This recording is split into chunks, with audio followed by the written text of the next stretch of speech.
welcome to the 40th episode in our AI and You podcast series. Today is Friday, February 12th, 2021, and I'm your host, Vicar Saidi. I'm a computer scientist, an engineer, a lecturer, and a consultant. I'm also the author of several books. My most recent book is about artificial intelligence and is titled The Genome Affair.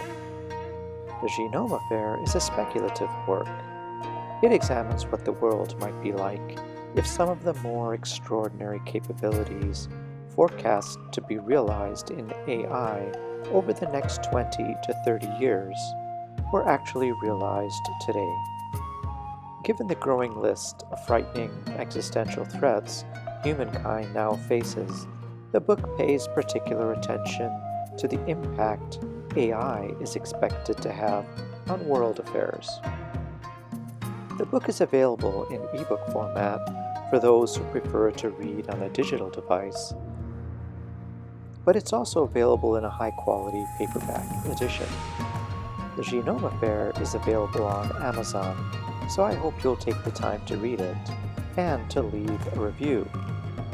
Amazon book reviews are very helpful for writers.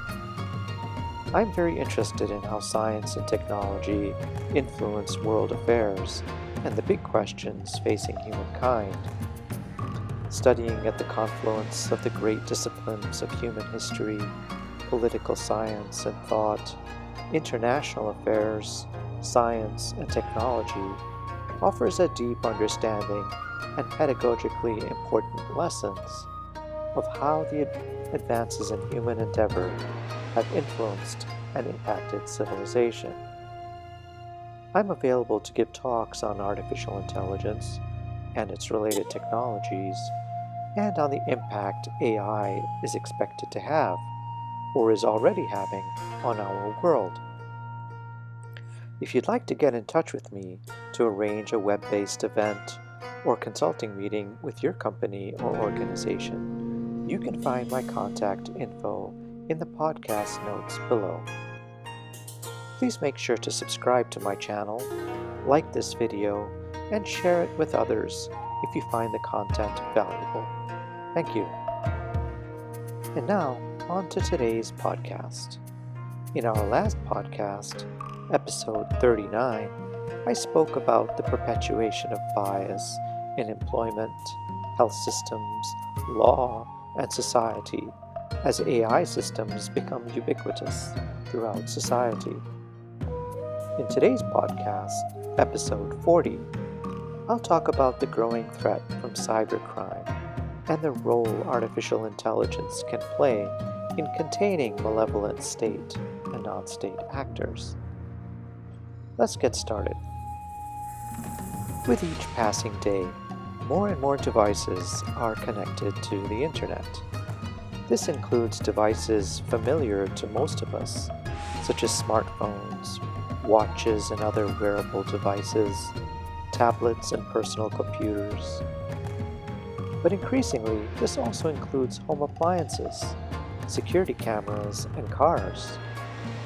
Each of these devices enables greater convenience and functionality, but it also increases the risk that our privacy might be compromised or that our personal data could be stolen. Collectively, we must think of cybersecurity in a manner similar to the way in which we think of our personal health. In cybersecurity, basic cyber hygiene can undermine and prevent many, if not most, cyber attacks. Crucially, though, given that the developed world has an acute shortage of cybersecurity experts, finding faster and better ways to train practitioners using real-world scenarios is critically important. Fortunately, the application of artificial intelligence agents in cybercrime containment and security monitoring can improve a cybersecurity team's response by triaging threats before the team is even aware of a significant cyber event. Today, analysts estimate that there are nearly 12 billion devices connected to the internet. By 2025, they estimate that there will be more than 30 billion Internet of Things connections, an average of nearly 4 devices per person. According to the McKinsey Global Institute, 127 new devices are connected to the Internet every second. With so many Internet of Things devices, securing such a large and vulnerable surface area is becoming tremendously challenging, especially when we consider the variability of the devices and the disparity in security standards that they each adhere to. With such a rapidly expanding universe of Internet devices, the prevailing wisdom amongst network security experts is that any device connected to the network will be vulnerable to attack and will likely expose the wider network. Each device will then be viewed by cybercriminals as a window into our personal data. In fact, a recent report found that an ordinary consumer's residence is hit with 104 threats every month, with the most vulnerable devices being laptop and desktop computers, smartphones and tablets, networked cameras, and storage devices and streaming video devices.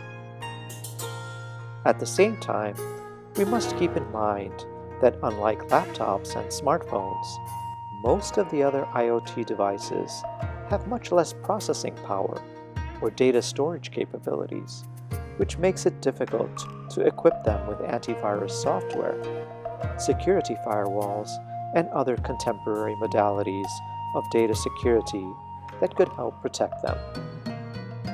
These devices also reside at the edge of the network, where they can aggregate data, and this makes them particularly desirable targets for actors with nefarious intent.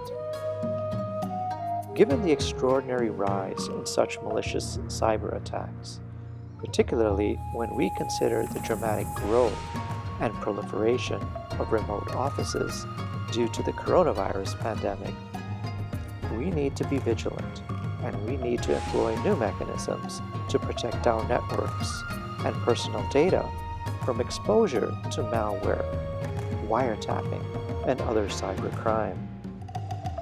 In May of 2017, a variant of a ransomware application called WannaCry that blocks network access until a ransom is paid spread to over 100 countries and many thousands of IoT devices.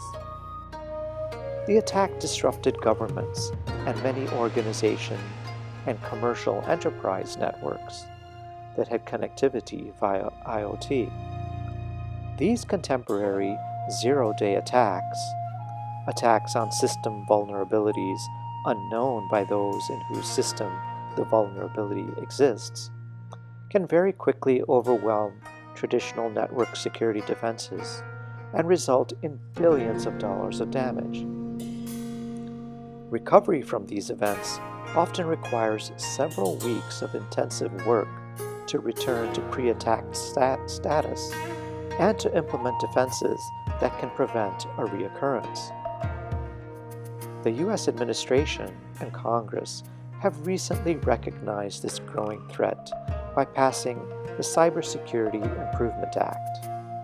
The Act provides guidelines for device identity and encryption that will mandate an additional layer of compliance by requiring manufacturers in industries including automotive, medical devices, and other critical infrastructure to design security products that will reduce their vulnerability to cyber attacks during operation.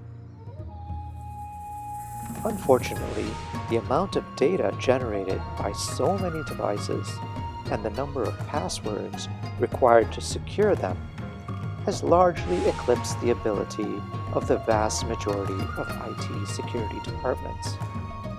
Thus, we must turn to artificial intelligence, since it is best equipped to contend with such large volumes of data. Only AI has the processing power to dynamically alter its tactics in real time and then respond effectively, thus containing and thwarting threats from malevolent state and non-state actors. Today, AI agents incorporating machine learning algorithms offer organizations a powerful, cost-effective mechanism to defend against attacks on vulnerable computer networks and cyber infrastructure. In fact, a team of researchers at Penn State has developed just such an AI agent that uses an adaptive approach to defend against cyber attacks using a machine learning modality based upon reinforcement learning.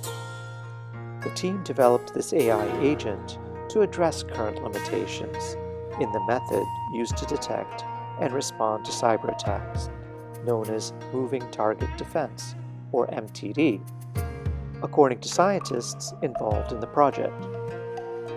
The scientists believe these new techniques can dynamically and proactively reconfigure previously deployed defenses and can therefore compound complexity and uncertainty for malevolent actors during windows of heightened vulnerability.